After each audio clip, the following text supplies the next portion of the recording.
Por que tantas obras financiadas dão errado? E o que fazer para que ela dê certo? Fala pessoal, beleza? Você está no lugar certo se você está querendo construir a sua casa financiada. Esse canal é o canal da família que quer construir. Bom, eu vou trazer para vocês alguns passos e quebrar alguns mitos que existem de obra financiada. Muita gente entende que obra financiada é um bicho de sete cabeças, é algo muito fora da realidade, muito difícil de se fazer. E não é, tá? Porém, você tem que entender o seguinte, você não está trabalhando somente com o seu dinheiro. Existe uma instituição financeira por trás disso. E é por isso que as coisas precisam ser bem mais organizadas do que se você quer construir sozinho aí, tá? O que eu vou te dar de dica aqui é para você levar a sua obra de uma forma que você vai conseguir terminar e não vai passar por aquele desespero de parecer que o dinheiro não vai dar ou de que você não vai conseguir terminar a sua obra, tá? Então, o primeiro ponto que eu vou trazer para você é o estudo de viabilidade. Bom, muita gente começa a pensar na obra já procurando um projeto, ou pior, procurando um profissional de construção, um pedreiro ou um construtor. Tá? Essa não é a forma correta de você começar uma obra, principalmente uma obra financiada. Para qualquer uma serve, mas para financiada mais ainda. Tá? Então, nós precisamos sempre começar com um estudo de viabilidade. O que ele define, esse estudo? Tá? Ele vai definir o quanto que o banco pode liberar, tá? Qual será a sua contrapartida, porque nenhum banco libera 100% de uma verba, tá? Então, sempre existe a contrapartida de quem está construindo. E também, qual o padrão de obra e qual o tamanho de obra cabe com esse dinheiro que ele tem para liberar para você. Bom, sem isso, sem você saber dessas informações, o risco de você fazer um projeto e não conseguir executar é muito grande, tá? Esse projeto aí pode ficar engavetado e você não sair do lugar. Então, esse primeiro ponto é muito importante para você, tá? Faça sempre um estudo de viabilidade. Segundo ponto, projetos, tá? Depois que você tem um projeto adequado, você precisa, tá? Depois que você tem um estudo de viabilidade adequado, você precisa de um projeto, tá? E esse projeto precisa ser adequado à sua realidade. Não adianta o estudo de viabilidade te dizer que você pode construir X e você quer construir X mais Y. Não vai dar certo, tá? Então, as coisas precisam estar alinhadas. Para o financiamento, o que geralmente se pede é projeto arquitetônico aprovado na prefeitura, projeto estrutural, projeto hidrossanitário, projeto elétrico e projeto de impermeabilização, tá? Esses são os projetos que o banco pede, na maioria deles. Então, esses projetos você precisa ter, tá? Aí vai aqui uma outra dica. Sempre que possível, faça um projeto de interiores, nem que seja da cozinha, tá? Porque a cozinha é a parte mais cara da sua obra. E você não pode errar na construção da sua cozinha para você ter retrabalho depois. Porque senão você vai estourar seu custo ou você não vai conseguir deixar ela do jeito que você quer, tá? Então, presta bastante atenção. Sempre que possível, faça um esforço aí para ter um projeto de interior, no mínimo da cozinha. Não é obrigatório para financiar, mas é uma dica de ouro, tá? Uma outra coisa, quando você estiver fazendo um projeto, você precisa que o profissional que fez o estudo de viabilidade acompanhe esse profissional que está fazendo o projeto. Se não for a mesma pessoa, tá? Então vamos supor que você contratou um gestor para fazer o estudo e um arquiteto para fazer o projeto. Esse gestor ele precisa estar alinhado com o arquiteto, né? O arquiteto precisa estar alinhado com o gestor para que o projeto saia conforme foi feito o estudo, tá? Então preste bastante atenção nisso. Terceiro ponto, planilha de custo alinhado com a realidade. Aqui nós temos duas linhas, tá? Para você fazer as planilhas de custo, você vai ter duas planilhas basicamente, que é a forma correta de se fazer. A primeira é um orçamento executivo da obra. O que é esse orçamento executivo? É um orçamento que você vai fazer através de todos os projetos. É um orçamento minucioso. Até o prego que vai, você tem que colocar ali. Então é um orçamento para você seguir durante a obra. E o segundo orçamento é a planilha de custo que o banco pede, que geralmente é de forma mais resumida. Qual que é o segredo? Você tem que deixar a planilha de custo de liberação do banco, né, do financiamento, o mais próximo possível da planilha executiva. Isso geralmente é impossível de você deixar exatamente igual, porque existe um limite, existe um limite de preço que você pode colocar em cada tipo de serviço, enfim. Mas você tem que tomar o cuidado de colocar eles o mais próximo possível, para você não desbalancear o seu caixa.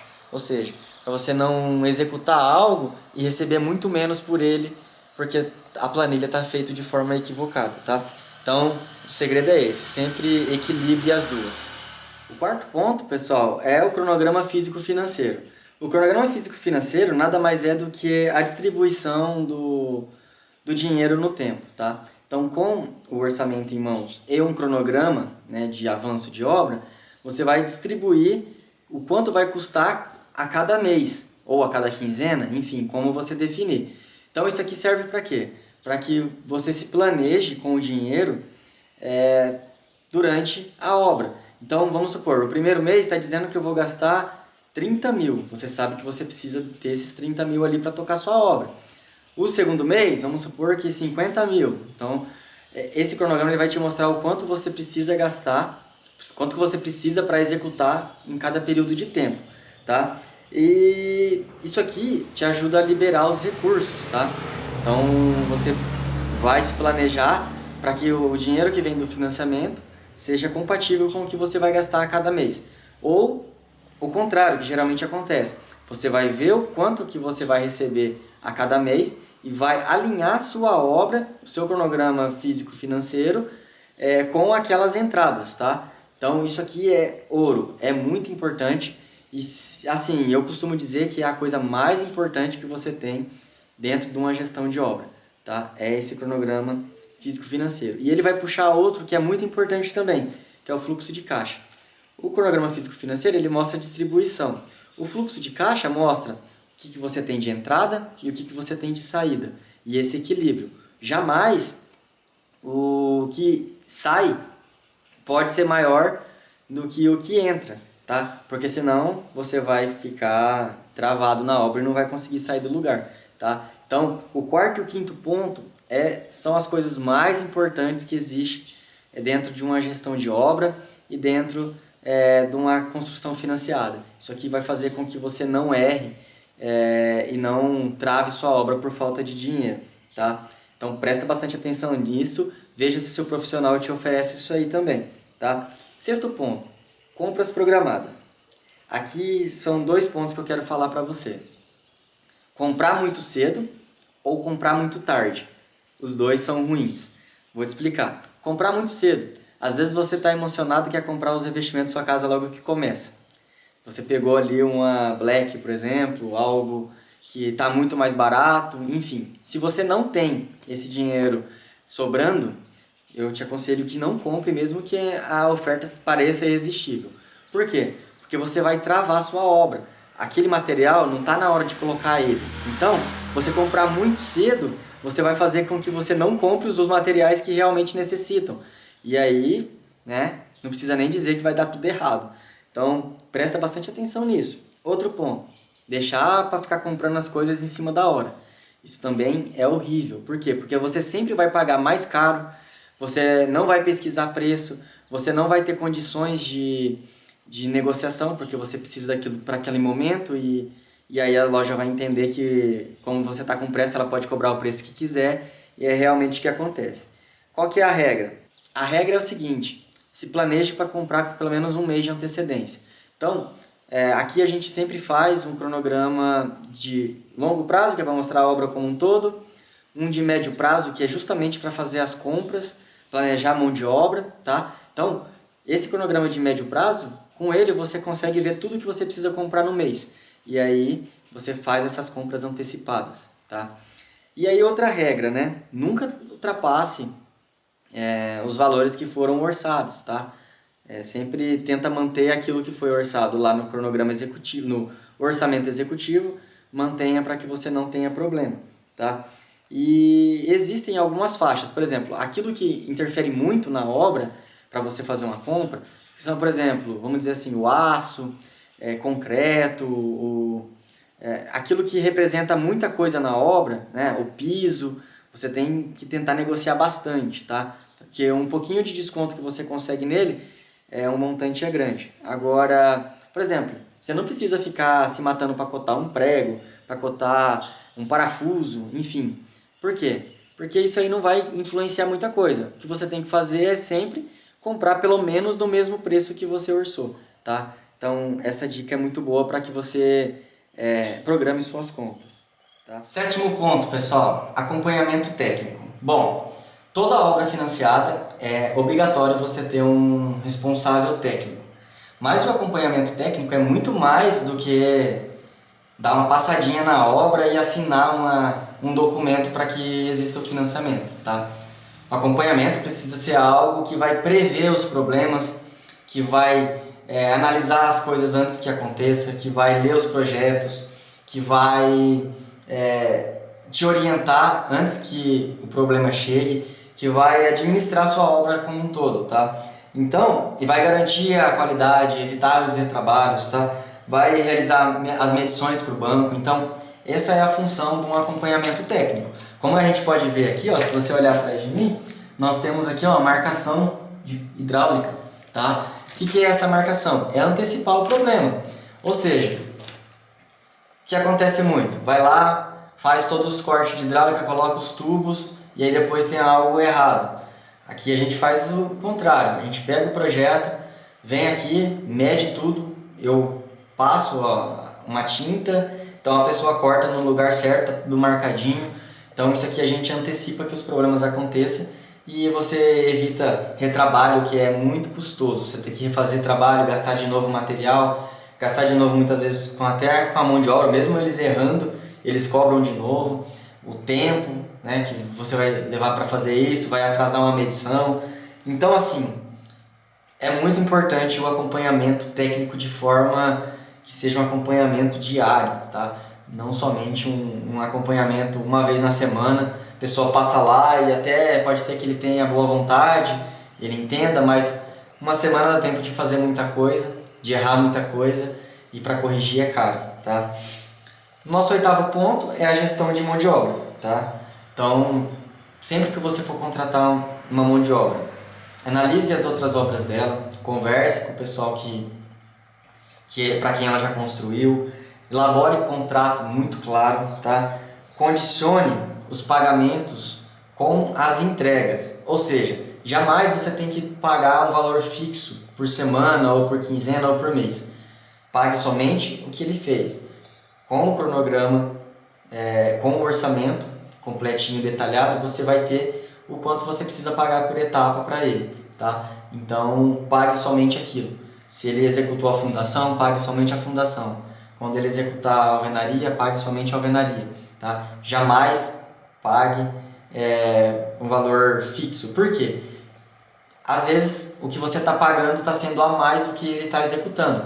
Vai chegar lá no final da obra, ele vai ter pouquíssimo dinheiro para receber e o pior, como ele vai ter pouco dinheiro para receber e muito serviço para fazer, ele vai começar a pegar outras obras, vai deixar uma pessoa ali na sua obra, vai ficar te enrolando, vai te atrasar e é um caos. Isso aí é o que destrói a maioria das obras aí. O pessoal atrasa por conta disso, tá? Então, preste bastante atenção, jamais pague antecipado, tá? Jamais, pague somente o que se faz na obra. E o nono passo é você andar conforme planejado, como eu disse. Não acelere a obra demais, porque você vai gastar mais do que vai vir de recurso, tá? Como eu disse lá no cronograma físico-financeiro, tá? E também não atrase a obra, porque daí vai demorar para vir os recursos e você vai ficar travado do mesmo jeito. Então, obra financiada, ela é ritmo. O ritmo é muito importante, mantenha, tá? Sempre o mais próximo possível do planejado, para que você não fique sem recurso e também não acelere demais aí para travar sua obra, que daí vai faltar dinheiro, obviamente, tá? Então, como que eu te passei aqui 9 passos, tá? Do que eu entendo que é muito importante numa obra financiada, tá? Bom, então como passar por tudo isso sem sofrimento? Bom, depois de tudo que eu te falei, dessas 9 dicas aí, eu só posso te dizer uma coisa: contrate um administrador de obra, tá? É ele que vai desde o estudo de viabilidade, ele vai te falar o que você pode, o que você não pode, vai te ajudar a aprovar os seus créditos. Ele vai também acompanhar os projetos, né? O arquiteto, o engenheiro, enfim. Ele vai fazer toda a parte de orçamento, cronograma físico financeiro, fluxo de caixa, acompanhamento de mão de obra, enfim. Ele vai te entregar tudo isso que eu te falei para você apenas desfrutar da sua obra, tá? Ele vai ser um filtro que não vai deixar chegar em você as maiores dificuldades, em você vai chegar pouquíssimas coisas. Então, um administrador de obra, ele é um profissional que só faz isso, tá? Então, ele vai planejar a sua obra, ele vai controlar todas as coisas. Então, parece que talvez seja um custo elevado, mas eu posso te garantir que não é. Qualquer um pode. Eu, por exemplo, entreguei uma casa com custo de material e mão de obra de 160 mil, tá? Então, você pode ver que é para todos, tanto uma casa pequena até uma mansão.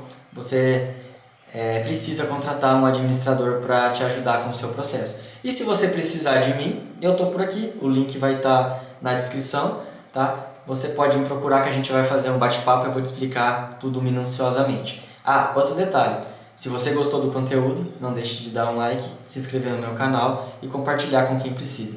Fechou? Forte abraço, até mais!